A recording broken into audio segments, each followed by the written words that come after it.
Morning. Let me see how quickly I can do this video. Michelle here in Ghana, enjoying my backyard as usual. Did some today. Had a friend over.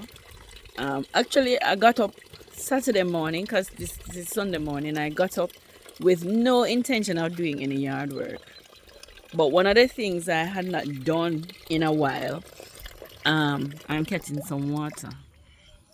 One of the things I had not done in a while was, stir the earth at the root of the plant. My friend did some of the work. I did it. I know I'm to do it. It helps the plants, but I have not done it in a while, right? So I did the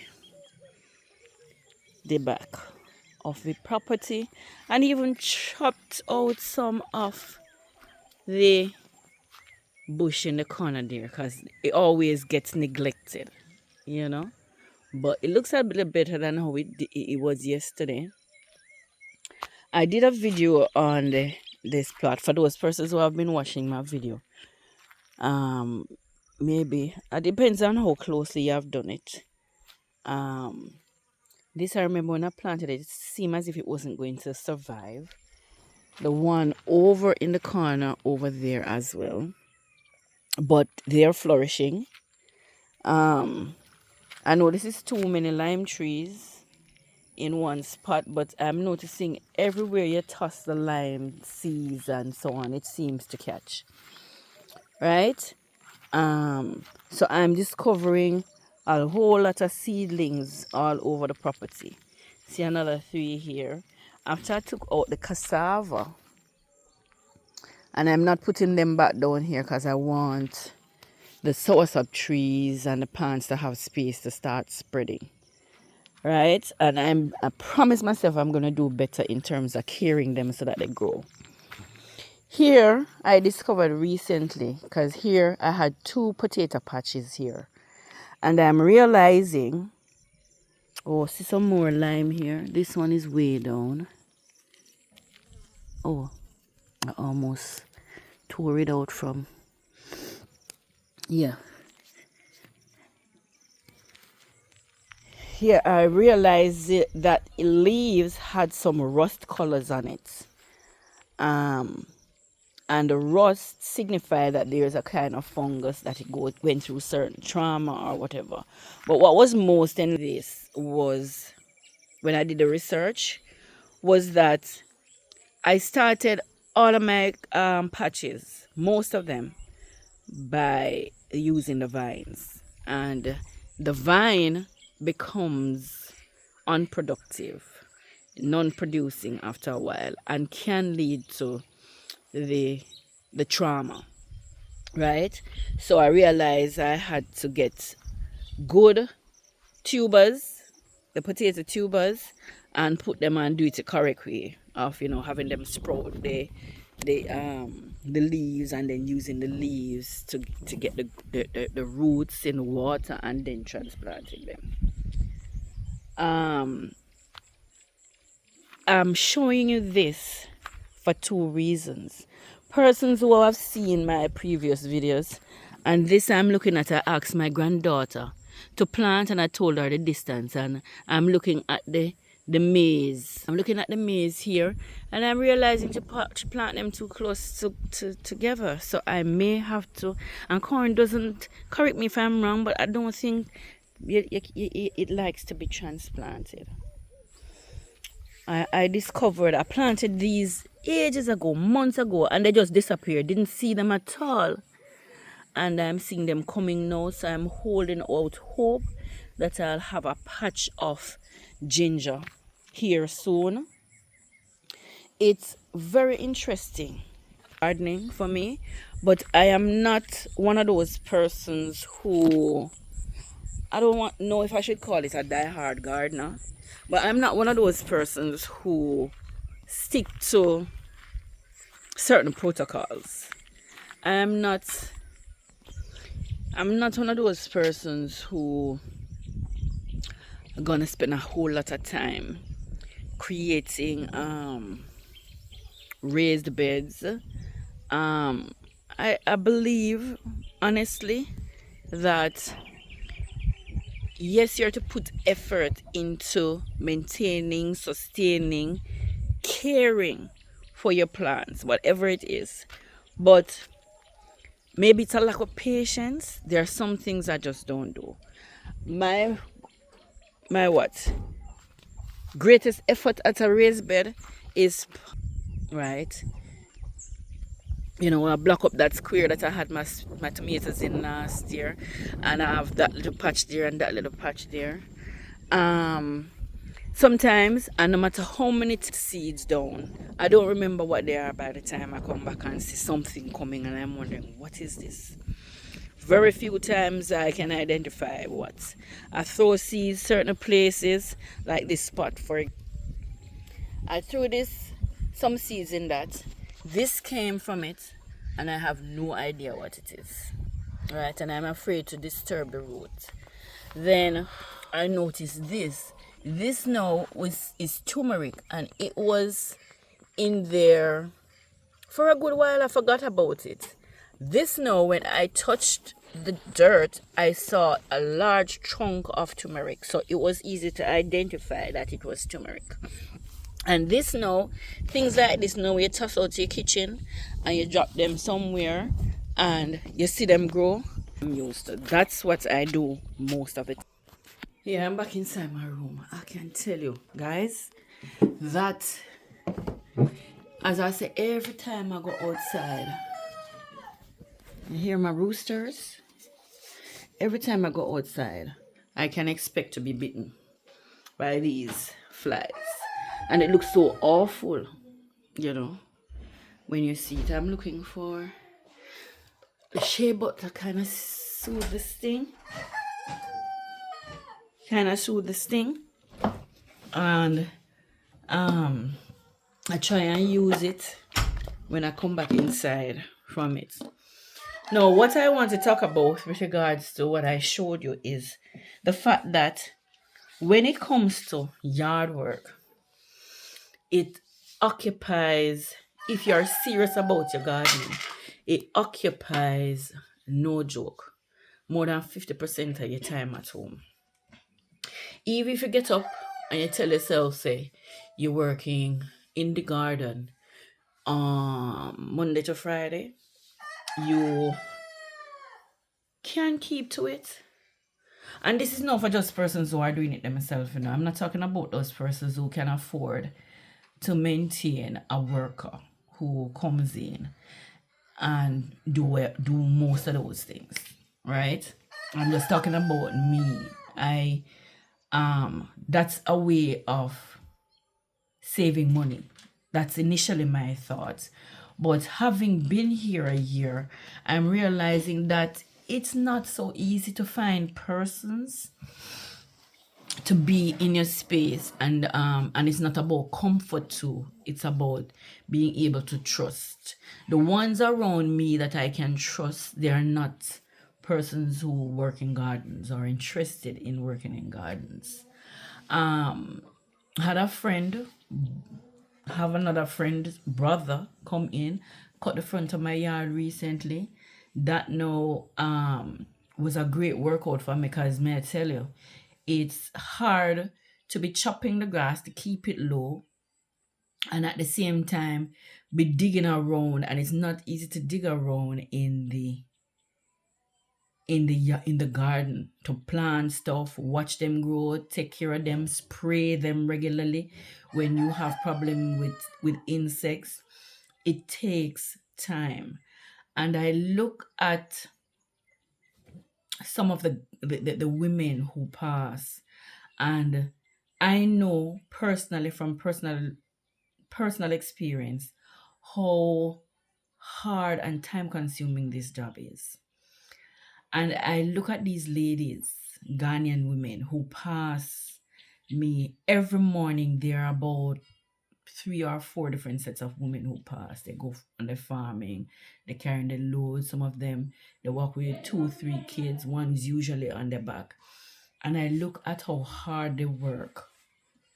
And it reminds me that you cannot take that type of work lightly.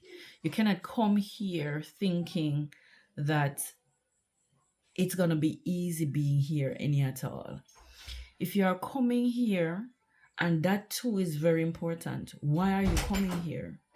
Knowing your reason for coming here is very important for you to last out being here, living here, even working here. Whether your work is just working in the garden, in your property, and you don't have any official work that you get paid by, whether you get paid but you also work in your garden. And I am seriously, seriously looking at,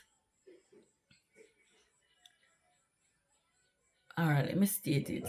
I'm not looking at, it was a good thing that I stepped to Ghana in faith and my belief that economically it was viable for me. And I know persons will disagree with that because you can't get work at Ghana. There's that narrative. You can't get work at Ghana. It's hard to run a business in Ghana. I've listened to some videos and I've heard a number of the narratives.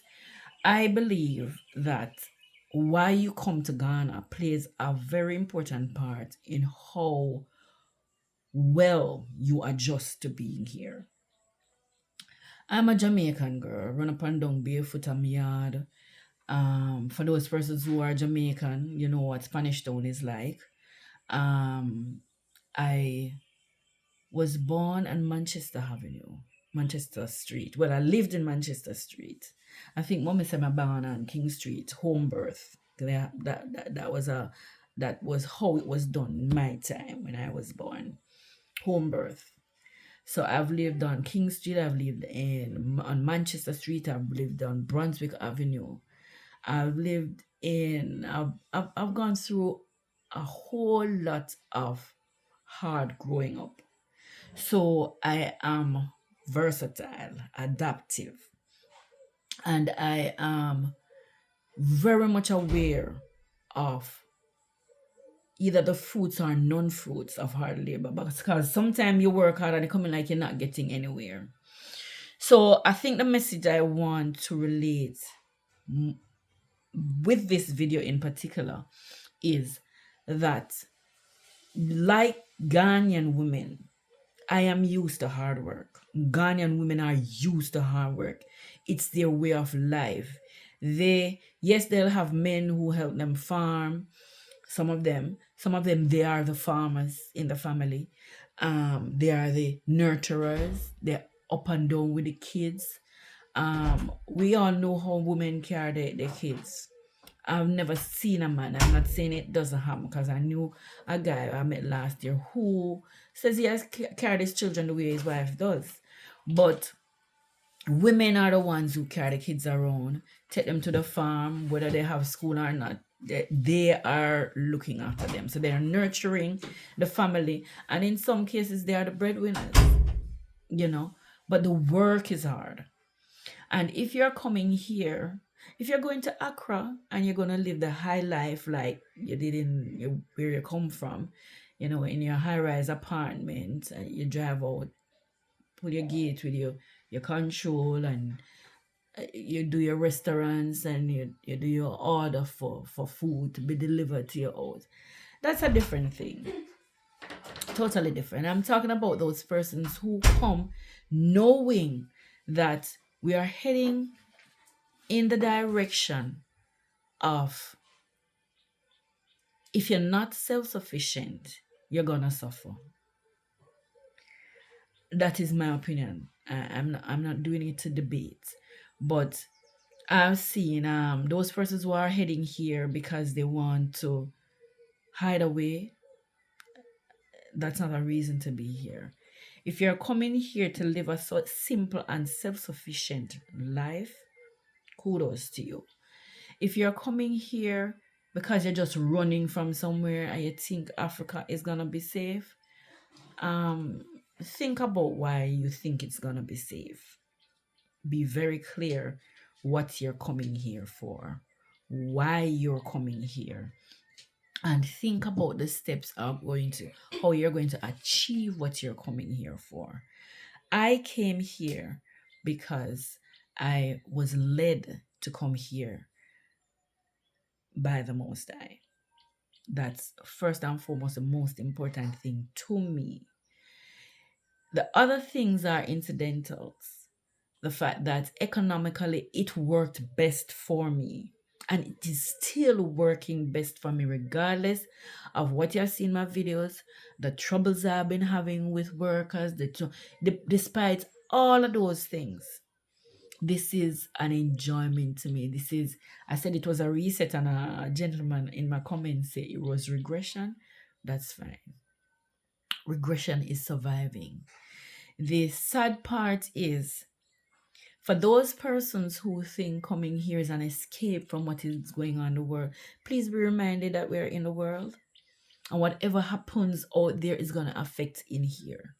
One of the things I know, somebody reminded me recently, I think it was Carissa. Carissa was reading a scripture in the Bible, and it was talking about the things that are going to be happening in the city first. And I laughed and I said, everything happens in the city first, and then it trickles to the country areas, right? So whatever is coming for the world is going to happen in the city before. You can't disagree with it. That's my belief. And then it's going to trickle this side. So even if we're not in the city, for those persons who are coming here to hide and escape, it's going to trickle to this side. And you're going to be affected.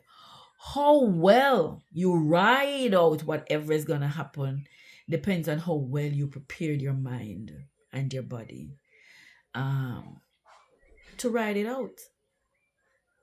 No, I know I'm going to survive. Whatever comes what may, I am going to survive. I know that. Nobody has to tell me that, but I know my kids are going to survive. I can give you practical reasons why, and I may in another video. But please be aware of why you're coming here. Be aware that the people here, they are used to their way of life here, and you're not coming here to change them. You're not coming here to be a hindrance to them. I have seen more acceptance from the women because too of the amount of times they pass me out there doing in the yard. A couple of them stopped out there recently and they were talking about how hard working I am. Because they always see me chopping, always see me digging, they always see me moving sticks, they always see me building fences. And I enjoy that. Not every woman enjoy that. Not every man is about those type of work in any situation. Many of them who come here they are leaders. And I'm talking about the diasporans who come here. They're leaders and workers. But it still follows that the world is changing. We can't hide that. We can't get away from that. And why you come to Ghana, Africa in general, as a continent, is very pertinent to your survival here. That's my few words, right? And see you guys in another video. I'll continue to do my yard. I did a video recently on the garden amount of pumpkins. Even more is there now, right? And I know I'm gonna have to transplant some of those corns that Adriana did. I know I'm gonna have to transplant some of them, give them some more space. But my corn is coming, and I planted some more cassava, so you will be seeing them eventually. And as I say, see you in another video.